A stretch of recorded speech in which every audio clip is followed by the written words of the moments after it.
नमस्कार, मैं हूं आपके साथ पूजा कवियागोमा। एपीएन के लोकप्रिय कानूनी प्रोग्राम लीगल हेल्पलाइन में आपका स्वागत है। इसमें हमारे कानूनी विशेषज्ञ रोजमर्रा की जिंदगी की समस्याओं से जुड़े कानूनी मसलों पर आपकी शंकाओं का समाधान करेंगे। आप फोन करके कानूनी राय ले सकते हैं। आज हम इंसॉल्वेंसी एंड बैंकरप्सी कोड या दिवालियापन कानून के बारे में आपको जानकारी देंगे। हम में से कुछ लोग अपने जीवन के दौरान गंभीर व्यक्तिगत वित्तीय संकट का सामना करते हैं।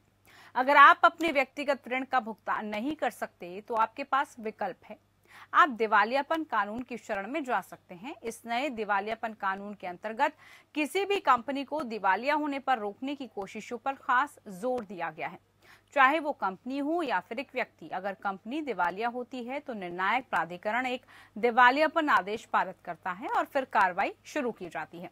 दिवालियापन कानून का मुख्य मकसद है कर्ज के बोझ तले कंपनी या व्यक्ति को कानूनी तौर पर राहत देना और कर्जदार को भी उसका पैसा वापस दिलाना। ये तो थी कुछ बुनियादी जानकारी। दिवालियापन कानून से जुड़े तमाम पहलुओं पर विस्तार से जानकारी देंगी हमारी आज की कानूनी विशेषज्ञ अधिवक्ता अभिजीत चट्टोपाध्याय जी। अभिजीत जी आपको दिवालियापन कानून से जुड़े तमाम नियम, कायदे, कानून की जानकारी देंगे। अगर आपका इस मसले से जुड़ा कोई भी सवाल है तो आप फोन करके राय ले सकते हैं। हमारा फोन नंबर आपकी टेलीविजन स्क्रीन पर लगातार अब फ्लैश होगा। आप इस नंबर पर कॉल कर सकते हैं। नंबर आपकी टेलीविजन स्क्रीन पर है 7065013841। इसके अलावा 8377009636 इस नंबर पर आप कॉल कर सकते हैं। कॉल करके दिवालिया कानून से जुड़ी जो भी जानकारी है आप ले सकते हैं।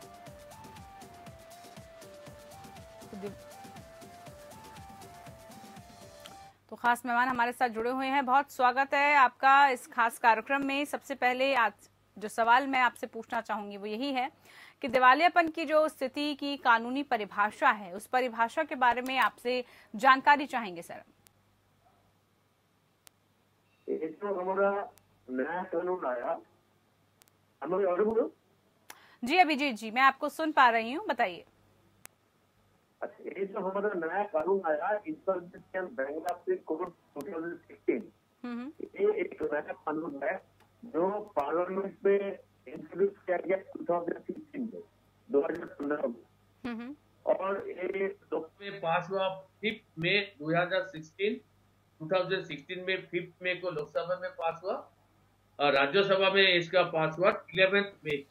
तो ये नया कानून जो आया, ये नया कानून की जो हैसियत जो है, इसका जो पर्पस है, ये है इंसॉल्वेंसी को, सिचुएशन को सेटल करने का। अगर कोई एक व्यक्ति या तो कोई कंपनी उसका आउटस्टैंडिंग देने में असमर्थ हो गया तो उसी के लिए एक नया कानून बनाया और जहां पे इनका एक सोल्यूशन दिया जाता है कि आइदर वो मॉडिफाई कर सकते, कैसे रिपेमेंट करे और उसका कैसे राइट अप होगा, ये सारे चीज नया कानून पे बताया गया। बिल्कुल, जैसे आपने जानकारी दी है अभिजीत जी, अब जरा मैं आपसे ये पूछना चाहूंगी कि जो प्रक्रिया होती है, अब किसी भी कंपनी को अगर आपको दिवालिया घोषित करना है तो उसका एक प्रोसेस होता है। वो प्रोसेस क्या होता है? किस प्रोसेस के, किस प्रक्रिया के अंतर्गत दिवालिया घोषित किया जा सकता है कंपनी को? जी, इसमें क्या है, ये एक लीगल एक्शन होता है इंसॉल्वेंसी का। ये हमारा एक कोर्ट है, नेशनल कंपनी लॉ ट्रिब्यूनल, इसको बोलता है NCLT। ये नेशनल कंपनी लॉ ट्रिब्यूनल में किसी एक कॉर्पोरेट क्रेडिटर को हेल करना है और कॉर्पोरेट क्रेडिटर की, और इसमें एक अपॉइंटमेंट होता है ऑफिसर लिक्विडिटी, जिनका काम है कि इनका प्रॉपर्टी की एसेस करना, कितने प्रॉपर्टी वैल्यू है, कितना क्रेडिटर है और कैसे पैसा उसको वापस किया जाएगा, ये सारे प्रोसेस उन्हें बनाया गया। ये नया कानून पे ये प्रोविजन। बिल्कुल अभिजीत जी, जानकारी आपने दी कि क्या इसका प्रोसेस है। अगर हम ये बात करें कि कंपनी को दिवालिया घोषित करने में कंपनी के जो कर्जदार है, क्या उसको पैसा मिलता है? उसको पैसा कैसे मिल पाता है? जी, इसमें क्या होता है, हमारा कोर्ट के तहत इनका एक ऑफिसर नियुक्त किया जाता है, इंसॉल्वेंसी ऑफिसर, जो क्रेडिटर की एप्लीकेशन के मुताबिक इनको कितना क्रेडिट है, कितना लोन है, कितना डेट है, ये सारे एसेस करते हैं और एसेस करने के बाद इनको सारे पैसा क्रेडिटर को दिया जाता है। एक कंपनी की जो प्रॉपर्टी होगा वो प्रॉपर्टी को सारे सेल कर देते हैं वो लोग। अगर कंपनी ये पैसा नहीं दे पाते तभी। और इसमें और एक प्रोविजन इन्होंने लेकर रखा कि अगर मान लीजिए कोई कंपनी को रिस्ट्रक्चर करना है, मतलब कोई कंपनी की अभी इन्वेस्टमेंट कम हो गया, पैसे की जरूरत है, बिजनेस नहीं चला पा रहा है, तो उसी के साथ उनका रिस्ट्रक्चरिंग भी कर सकता है।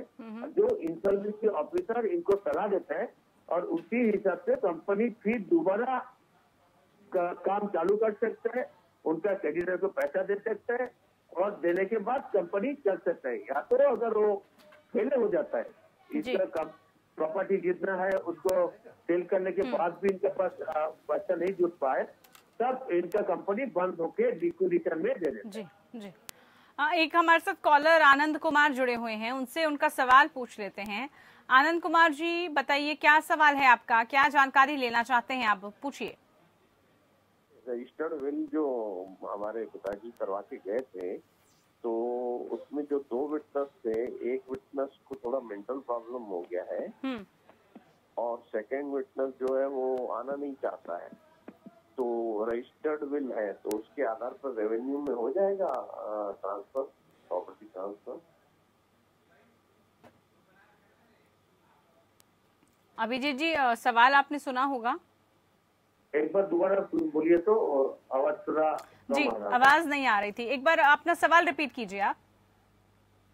मेरे पिताजी की विल थी तो वो उनका स्वर्गवास हो गया, तो एक उनके जो 2 गवाह थे रजिस्टर विल के, एक मेंटली उनको प्रॉब्लम हो गई है और दूसरा आना नहीं चाहता। तो उसमें कैसे सिद्ध करे वसीयत को हम लोग?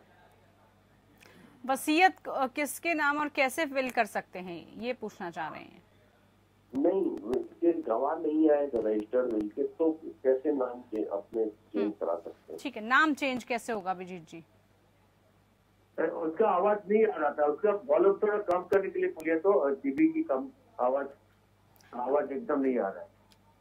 अभिजीत जी सवाल इनका यही है कि वसीयत को नाम करवाना है इनको, कैसे किया जाए, उसके लिए प्रोसेस क्या है, सीधा सा ये जानकारी चाहते हैं, उसमें नाम बदलवाना है। अच्छा, एक ही रजिस्टर्ड वसीयत है क्या? जी, अगर रजिस्टर्ड होगा तो रजिस्ट्री ऑफिस में जाके इसको कैंसिल करना पड़ेगा या तो मॉडिफाई करना पड़ेगा। ठीक है, चलिए बहुत शुक्रिया आपका। दर्शक आप जुड़े हमारे साथ, बाकी के सवाल भी पूछते रहिए, जुड़ सकते हैं आप कार्यक्रम में। अभिजीत जी अब मैं आपसे पूछना चाहूंगी कि जो दिवाला और दिवालियापन है उसके बीच डिफरेंस क्या है, what is the difference between, इन दोनों में अंतर क्या होता है या फिर समानताएं हैं कुछ इनमें? ना, उसमें एक अंतर है, जैसे कि मैं आपको बता रहा हूँ कि हमारा देश में, इंडिया में इंस्टीट्यूशनल लीगल स्टेटस की थोड़ा कमी है। हमें अभी भी आदमियों के पास इतना कानूनी नॉलेज नहीं है, तो इसीलिए इनका जो recovery of debt dues bank एक सारे कानून था, तो इसके बारे में इनको पता नहीं है जी। लेकिन अभी जो हुआ नया कानून में, इसमें हमारा कोई सारी एक्ट को एक साथ मार्च किया गया, जहाँ से कि इन्होंने सुविधा मिले खरीदार को जी। अच्छा, मैं आपको वही बता रहा हूँ, जो कानून हमारा अभी नया कानून के साथ जुड़े हुए हैं इंसॉल्वेंसी और बैंक्रप्सी कोड में, इसमें से कोई सारी कानून पहले की जो था प्रोविंशियल इंसॉल्वेंसी एक्ट वो रिपील्ड हो गया, जो प्रेसिडेंसी टाउन इंसॉल्वेंसी एक्ट था वो रिपील्ड हो गया, और जो प्रोविंशियल इंसॉल्वेंसी एक्ट था वो भी रिपील्ड हो गया।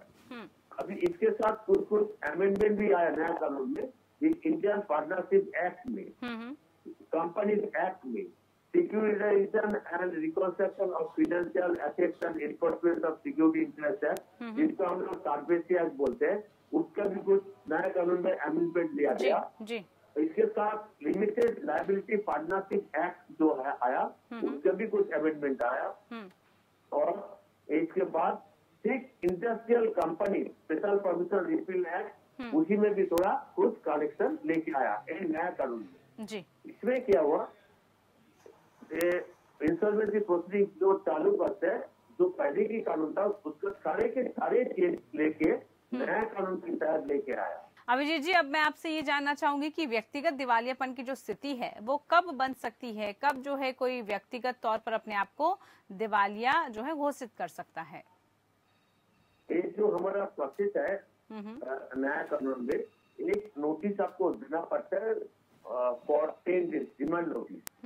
तो ये notice is compulsory in this नया एक्ट। अगर ये नोटिस सही से डिलीवरी नहीं होता तो आगे आप कार्रवाई करने से दिक्कत हो जाता है, कोर्ट आपको परमिशन नहीं देते एडमिशन के लिए। अच्छा, इसमें क्या होता है कि पहले आपको एक नोटिस देने के बाद आप एनसीएलटी में केस डाल सकता है, और इसमें क्या होगा, एक नया कानून के एक प्राविधान भी दे दिया, ये इंसॉल्वेंसी प्रोसेस जो है वो आपको 180 डेज 180 दिन के अंदर आपको डिसाइड करना पड़ेगा। ये नया कानून में ये दिया गया।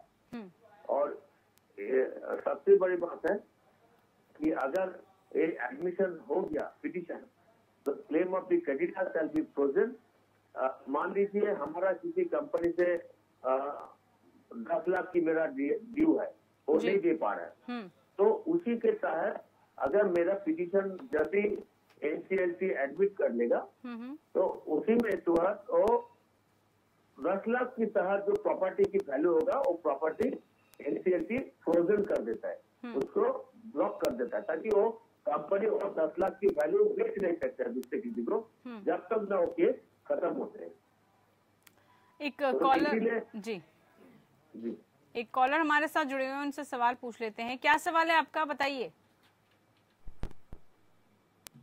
मेरा सवाल ऐसा है, मेरा प्रॉपर्टी लड़के ने लिया है, मैं 4-5 बरस घर से बाहर हूँ, मेरा वाइफ एक्सपायर्ड हो गया है, तो मुझे मेरा घर वापस चाहिए, इसलिए क्या कर सकते हैं?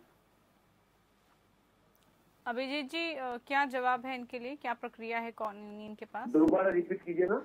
इनकी प्रॉपर्टी इनके बेटे ने ले ली, ये घर से बाहर रहते हैं, इनकी वाइफ भी नहीं है, तो कैसे अपनी प्रॉपर्टी को वापस लिया जा सकता है? ये तो सिविल कोर्ट में इसका केस करना पड़ेगा रिकवरी के लिए। चलिए ठीक है, ये आप इनका प्रोसेस है, आपको इसको फॉलो करना होगा। अगर अब अभिजीत जी बात करें, आईबीसी कानून में प्राथमिकता देनदार को भुगतान करने की होती है, इसके बारे में जरा कुछ बताइए। हाँ, इसमें क्या होता है, एक जब भी एनसीएलटी में पिटीशन फाइल होता है तो कोर्ट एक इंसॉल्वेंसी प्रोफेशनल को अपॉइंटमेंट करता है। एक इंसॉल्वेंसी प्रोफेशनल को क्या काम है, इनका काम है कंपनी की सारे प्रॉपर्टी को अटैच करना और उनका फंक्शनिंग को अटैच करना, और वो कंपनी को आगे से कार्रवाई करना और उसके हिसाब निकाल करके जितना इनका क्रेडिटर है उनके क्रेडिटर को सारे पैसा वापस करना। उसके बाद अगर कुछ बचे तो कंपनी को मिलेगा, अगर नहीं मिलेगा तो कंपनी को इंसॉल्वेंट डिक्लेयर किया जाएगा, घोषित किया जाएगा।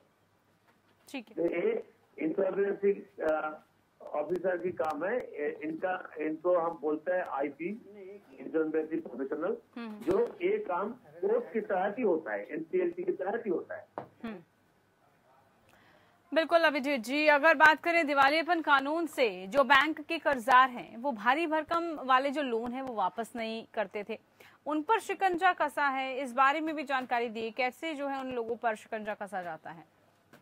मैंने पहले ही बोला था कि ये नया इंसॉल्वेंसी बैंक्रप्सी कोड में कुछ अमेंडमेंट लिया गया जो सार्फेसी एक्ट को भी कनेक्ट कर रहा है। पहले ये सार्फेसी एक्ट में ये प्रावधान था नहीं, अभी नया कानून में सार्फेसी एक्ट को, जैसे कि सिक्योरिटाइजेशन और जो हमारा है उसी कानून को भी अमेंडमेंट करके इंसॉल्वेंसी में लेके आया। इनका पूरा जो था securitisation and reconstruction of financial assets and enforcement of security interest act, इसको शॉर्ट में हम लोग सार्फेसी एक्ट बोलते हैं। तो इसी सार्फेसी एक्ट को भी अमेंड करके इन्होंने लेके आया। अगर कोई कंपनी पेमेंट नहीं कर पा रहा है तो बैंक इसमें पूरी हकदार है, तो वो पैसा वसूल करने के लिए उसका प्रॉपर्टी कंपनी लॉ बोर्ड के पास एनसीएलटी में पिटीशन डाल सकते हैं, और एनसीएलटी में पिटीशन के तहत उन्होंने आईपी अपॉइंटमेंट करेगा और आईपी अपॉइंट करने के बाद वो जांच करेगा कितना पैसा बैंक को मिलेगा और कितना पैसा कंपनी को वापस मिल जाएगा। ये सारे के सारे एक प्रोसेस होगा एनसीएलटी में, और जो एनसीएलटी तय करेगा पैसा कैसे उसको वापस किया जाएगा। इसके अलावा अभिजीत जी, अगर जो लाइसेंस प्राप्त दिवाला होता है उसका ट्रस्टी क्या है, उसका ट्रस्टी क्या कहता है?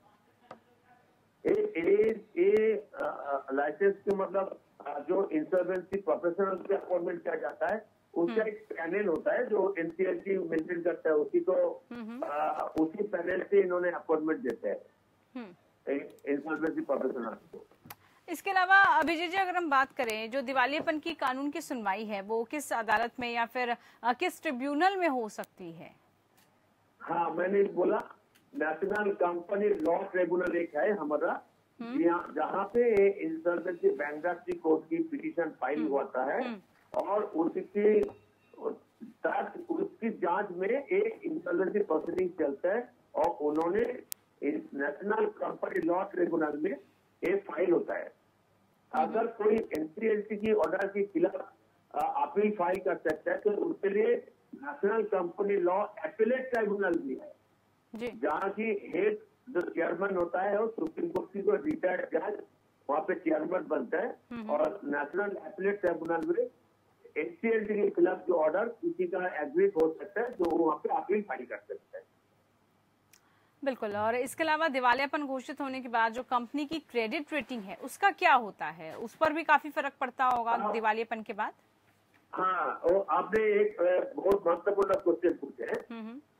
ये अदर देन इंडिया, ये बाहर देश में ऐसा कुछ नहीं होता, क्योंकि other than India America and Britain में वो लोग क्या करते हैं कि इंसॉल्वेंट जिसको घोषित की जाता है तो उसी के बाद वो रिकंस्ट्रक्शन के लिए उनके पास स्कीम दिया जाता है और उसी स्कीम में वो कंपनी रिकंस्ट्रक्शन कर सकते हैं। लेकिन इंडिया में इसका बहुत असर होता है, चाहे कि कंपनी को अगर अगले कोई लोन अप्लाई करता है तो लोन मिलने मुश्किल हो जाता है क्योंकि इसका रिपोर्ट खराब हो जाता है और एनसीएलटी अगर इसका रिपोर्ट इंसॉल्वेंट डिक्लेयर कर देते हैं तो इसको आगे के जाके कंपनी के ऊपर असर होता है और लोन भी खराब नहीं मिलते, कंपनी के ऊपर थोड़ा असर तो होता ही है।